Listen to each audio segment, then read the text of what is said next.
it's Lisa Hetrick, and I am popping in for a Thursday tutorial tip on the fly.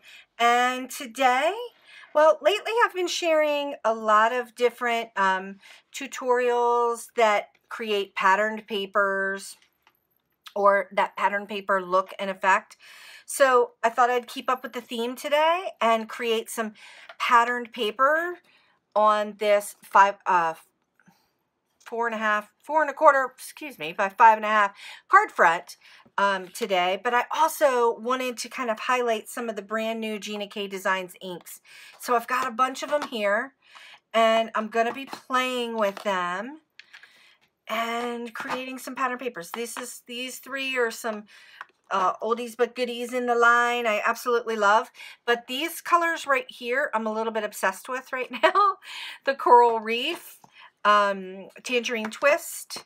This is Sweet Mango. This is an oldie but goodie. I'm really obsessed with this Lucky Clover and Sea Glass. Oh my goodness. Okay, so what I'm going to do, or what I thought would be fun to do, is to kind of create some patterned paper and show you how I create patterned paper with dye-based inks.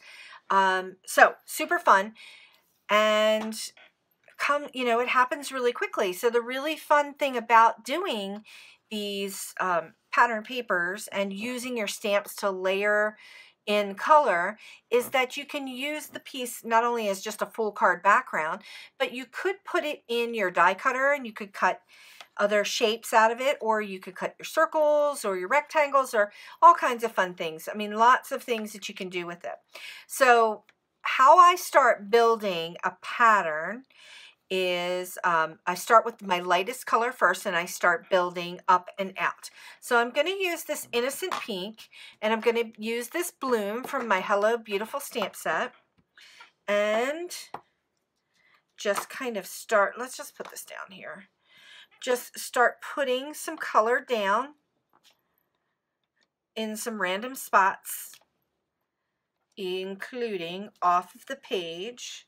I'm going to leave Innocent Pink open, and then I'm going to go ahead and pop open Passionate Pink. So I'm going to start with my pinks first, and here I'm going to do some overlapping, and I'm turning the stamp. When you turn the stamp, it just kind of gives a lot more dimension, and it gives it a little bit more flow, and you can see what's going in the back and what's coming in the front.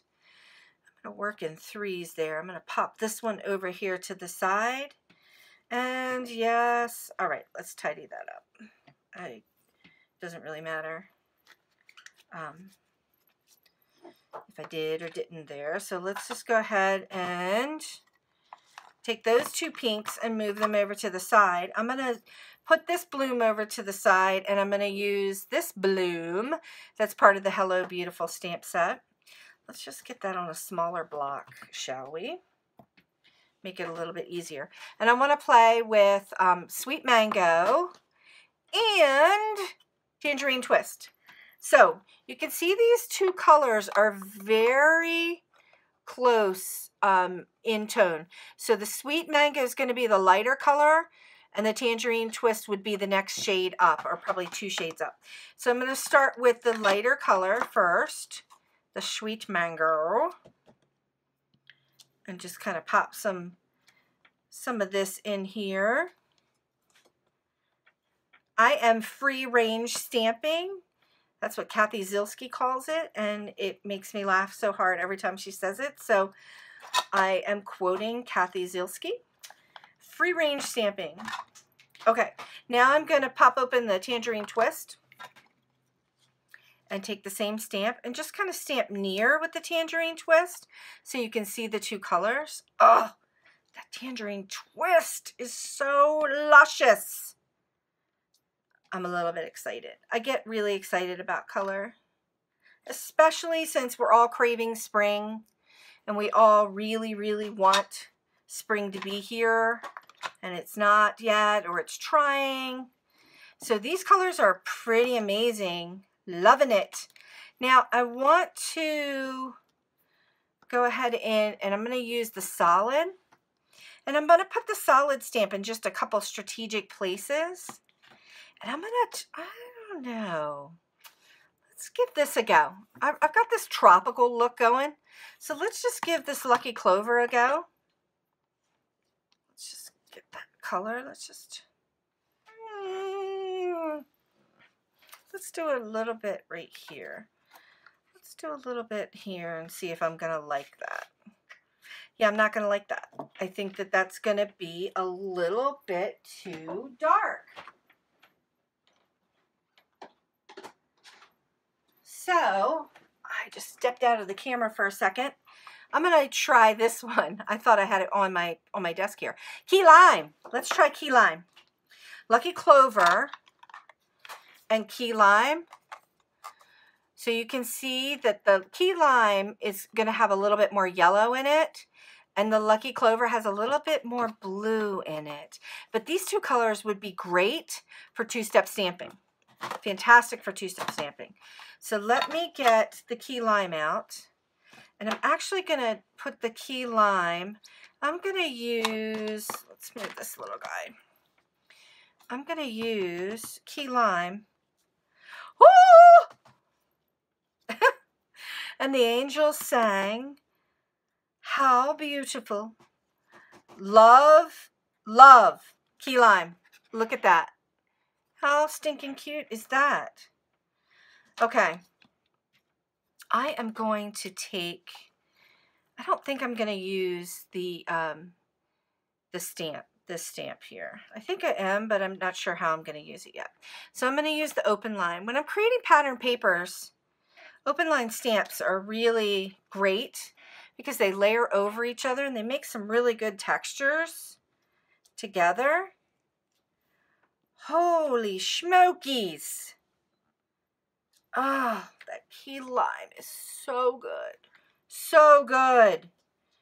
Okay. I'm going to get a little wild here. You want to get wild here with some color. Now, I'm going to take this key lime and I'm going to take this sea glass, and I've got this space in here. So I am going to go a little rogue here. I'm going to take the sea glass and kind of stamp this down like this. Oh, I really wasn't sure what that was going to do, but I really got excited once I did. Stamped it down. So I'm liking that color a whole lotta. So I'm going to go ahead and take, I'm going to take the open flower in the key lime and just go over it and see what I get. Digging it. Really digging it. So I feel like right here, to finish off this pattern paper, I just need to add a little something right here and right here. And I'm going to go back to Passionate Pink and dip in some Passionate Pink. Pop those three colors right there. And woo! I think we're good. Okay, so I hope you've enjoyed this fun little tutorial short, and this was all about creating pattern paper with some open line stamps and some dye-based inks, and how fun is that? All right, until next time, thanks so much for watching.